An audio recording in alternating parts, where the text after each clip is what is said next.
മാസങ്ങൾ മാത്രം അകലെ നിൽക്കുന്ന നിയമസഭാ തിരഞ്ഞെടുപ്പിന്റെ ഗതി നിർണ്ണയിക്കുന്ന ചൂണ്ടുപലകയായി കണക്കാക്കപ്പെടുന്ന തദ്ദേശ സ്വയംഭരണ തിരഞ്ഞെടുപ്പ് ഫലം കേരള രാഷ്ട്രീയത്തിൽ അപ്രതീക്ഷിതവും നിർണായകവുമായ മാറ്റങ്ങൾ രേഖപ്പെടുത്തി.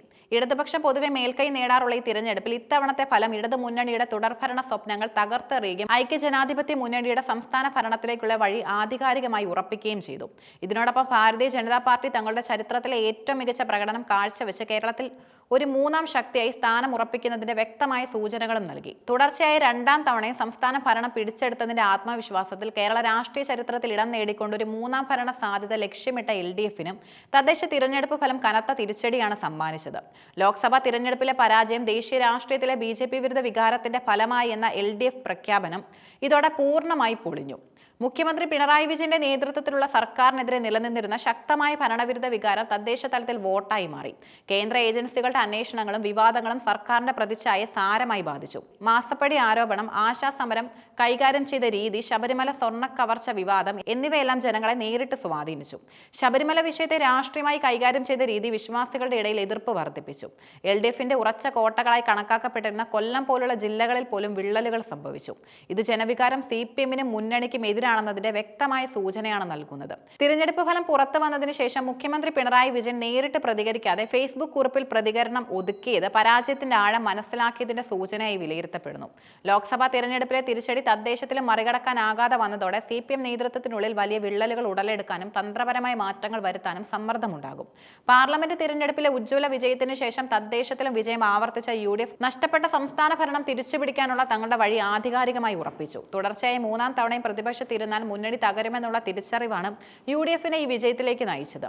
ദുർബലമാകുമെന്ന ബോധ്യം വന്നപ്പോൾ മുന്നണി നേതൃത്വം പടലപ്പിണക്കങ്ങൾ മാറ്റിവെച്ച് പൊതുധാരണയിൽ ഒന്നിച്ചു. ഇത് അണികളിൽ ആത്മവിശ്വാസം നിറച്ചു. ശബരിമല പോലുള്ള വിശ്വാസ കാര്യങ്ങൾ ജനങ്ങളെ ആഴത്തിൽ സ്പർശിക്കുമെന്ന് തിരിച്ചറിഞ്ഞുള്ള UDF പ്രചാരണം പരമ്പരാഗത UDF വോട്ടുകൾക്ക് പുറമെ അധിക വോട്ടുകൾ നേടാനും സഹായിച്ചു. മാസപ്പടി, സ്വർണ്ണ കവർച്ച തുടങ്ങിയ ആരോപണങ്ങൾ UDF ശക്തമായി പ്രചാരണ ആയുധങ്ങളാക്കി. CPM BJP ഒത്തുകളി എന്ന വ്യാഖ്യാനം തൃശൂരിലെ BJP വിജയം അടക്കം ചൂണ്ടിക്കാട്ടി UDF ശക്തമാക്കി. മുസ്ലിം ന്യൂനപക്ഷ പ്രീണനം വിട്ട് CPM ഭൂരിപക്ഷ മൃദു സമീപനത്തിലേക്ക് മാറിയപ്പോൾ സാമുദായിക നേതൃത്വത്തോട് ബഹുമാനം നിലനിർത്തി ദൂരം പാലിച്ച UDF തന്ത്രം പൊതു സ്വീകാര്യത നേടി. ന്യൂനപക്ഷ വോട്ടുകൾ UDFലേക്ക് ശക്തമായി തിരികെ എത്താൻ ഇത് കാരണമായി. ലോക്സഭാ തിരഞ്ഞെടുപ്പിലെ UDF തരംഗം സംസ്ഥാനത്തും തുടരുന്നു എന്നതിന്റെ വ്യക്തമായ സൂചന നൽകുന്നതാണ് ഈ തദ്ദേശ വിജയം. തൃശൂർ ലോക്സഭാ സീറ്റ് നേട്ടത്തിന് പിന്നാലെ തദ്ദേശ തിരഞ്ഞെടുപ്പിൽ BJP നേടിയ മുന്നേറ്റം കേരള രാഷ്ട്രീയത്തിൽ ഒരു സുപ്രധാന വഴിത്തിരിവാണ്. BJP വോട്ട് വിഹിതം ഉയർത്തി UDFനും LDFനും ഒപ്പം നിൽക്കുന്ന തുല്യ ശക്തിയായി മാറുന്നു എന്നതിന്റെ സൂചനയാണിത്. BJPക്ക് ഏറ്റവും വലിയ ആത്മവിശ്വാസം നൽകുന്നത് തിരുവനന്തപുരം കോർപ്പറേഷനിലെ വിജയമാണ്.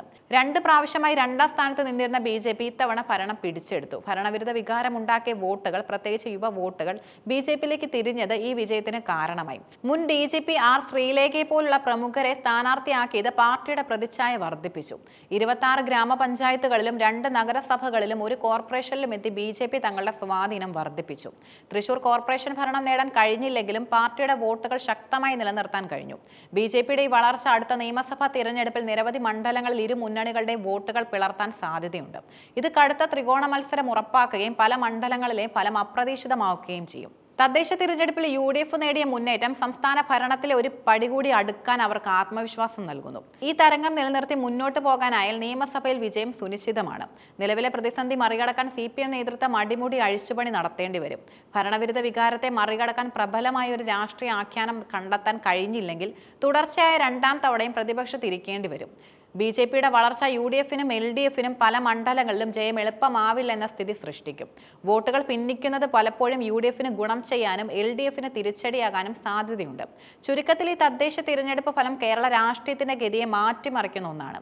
ഇത് UDFന് പ്രാണവായു നൽകുകയും LDFന് മുന്നോട്ടുള്ള പാതയിൽ വലിയ വെല്ലുവിളികൾ ഉയർത്തുകയും BJPക്ക് കേരളത്തിൽ ശക്തമായൊരു സ്ഥാനം ഉറപ്പിക്കാൻ അവസരം നൽകുകയും ചെയ്തു.